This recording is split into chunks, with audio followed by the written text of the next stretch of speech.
means. Carol, you can push me around just so far that I gotta put my foot down. Roughly translated, I suppose that means, hi, honey, I'm home. No, it means I want to know why you invited that lovesick elevator operator over here for dinner tonight. Oh, I guess he mentioned it to you, huh? He mentioned it to everybody. For 31 floors, that's all he could talk about. I don't understand you, Carol. You mean, you know the kid has a crush on you. Why do you encourage him? I am not encouraging him, Roger. In fact, this dinner tonight should do just the opposite. Oh, I get it. You're going to serve him your meatloaf. Yes, I am. Good idea. I'd like to stick my foot in his mouth, but your meatloaf will do a lot more damage. Wait a minute. When we were first married, you wanted meatloaf 5 nights a week. When we were first married, there's a lot of things I wanted 5 nights a week. Well, that wasn't funny, Roger. You're telling me. Forget about the meatloaf. I just want to know what's your plan on how you're going to discourage Loverboy. It's really very simple. Well, then why don't you tell me? I plan to discourage him by showing him how much we love each other. That's ridiculous. He's no fool. He'll see right through us. Oh. Let me put that another way. Oh, never mind. I know what you mean. It's just that I think if we show him how much we really mean to one another, he'll get over this silly schoolboy crush he has on me. You really think so? I know so, Roger. I know men. I almost married one. Oh, there he is. Now, All right, come on. let's try it. Okay. One of these? Yeah, okay. Come in. Okay. I'm sorry, I thought the door was locked. I can't find my key. Oh, sorry, wrong apartment. Hey, it's you guys. What's going on? Hey, what's going on? I'm kissing my wife. Anything wrong with that? Oh, it's great. When'd you teach him, Carol? Chrissy, would you do me a favor?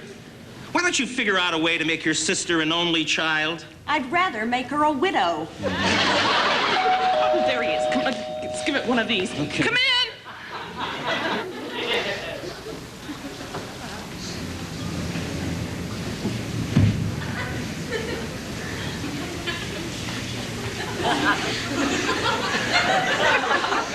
Hi, Mrs. Bradford. I brought you some flowers.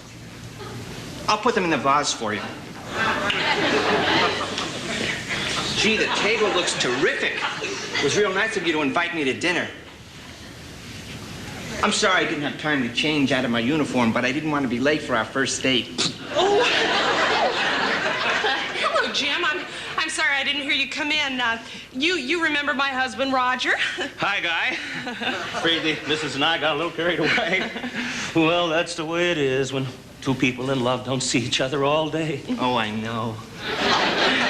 I suppose we all have a little drinky-poo, huh? Yeah. What do you like, darling? The usual, sweetheart.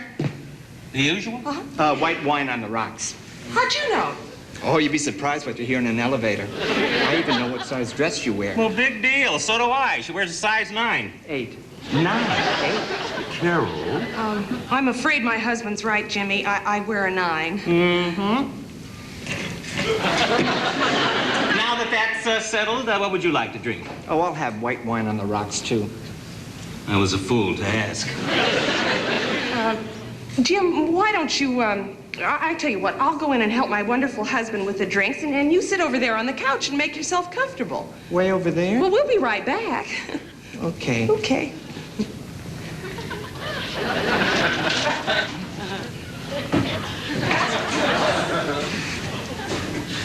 I don't think my idea is working out too well. Wave to him, Roger. Be nice. Wave. Hello. All right, no more Mr. Nice Guy. Get out the meatloaf. Here we are. Here are our drinks. You, Jim? Thank you. Here, darling. Thank you. I'd like to propose a toast to the most wonderful husband in this whole wide world. And to the 12 happiest years of my life being married to you, darling. You know, this is wonderful. Yes. Is this imported or domestic? That does it! Carol, go talk to your sister. Me and Loverboy have a few things to straighten out. Roger. Move!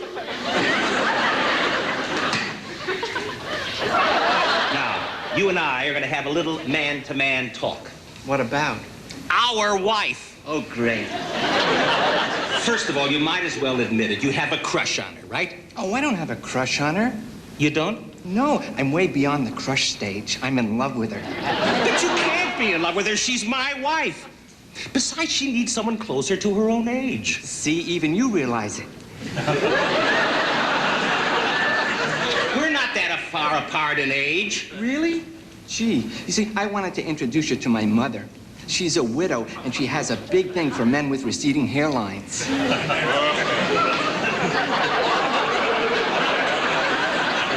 Look, let's not get off the track, okay?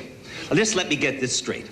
You're in love with my wife, right? Head over heels. Well, what am I supposed to do about it? There's nothing you can do about it. It's bigger than both of us. Yeah, well, I'll tell you what I'm gonna do. I'm telling you to forget all about Carol. Go fall in love with some other pretty blue-eyed girl. Her eyes aren't blue. They're hazel. They're blue, but that's besides the point. Her eyes are hazel. I've been married to her for 12 years. Don't tell me what color her eyes are. They're blue. Hazel. Carol! Come out here for a minute.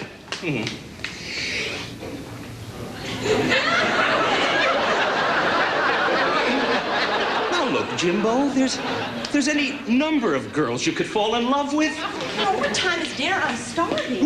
Look, and here's Chrissy. Look at this magnificent girl, this wonderful figure, great sense of humor, and she's single. Why don't you fall in love and marry her? Why drag me into this? Who else would marry a tall, skinny, funny-looking idiot with no ambition or brains in his head? My sister did.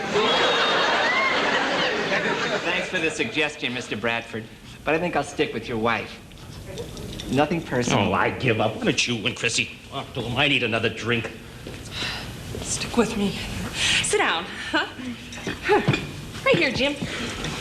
Now, Jim. Mrs. Bradford, that perfume you're wearing is out of this world. Thank you. Jim. Carol. Jim, Carol would like to talk to you. Oh, great. But Jim, see, first of all, what you're doing is all wrong. I know, it's a bad habit I picked up when I was a kid. No, that's not what I'm talking Jim, about. what Carol is trying to say is that you've got to get over this silly crush you've got on her. Why? Oh, well, Jim, listen to me. It's just wrong, that's all. Now, you're a nice young man, and I really don't want to hurt your feelings for anything in this world, but I'm a married woman. You're darn right. For better or for worse, in sickness and in health, till death do us part. Got it? Yeah, I got it. I got it. Okay, I've heard enough. Now I have something to say. You people are acting like being in love is some sort of crime or something, when actually it's the highest compliment one human being can pay to another. So I'm in love with your wife. Big deal. I mean, big deal. I mean, I'm not trying to break up your marriage or anything. I mean, I'm not sneaking around behind your back. I'm just an honest man trying to express an honest emotion, honestly. I thought you'd understand that, but I guess I was wrong. I'm sorry if I've offended anybody. I didn't mean to. I really didn't. Please excuse me.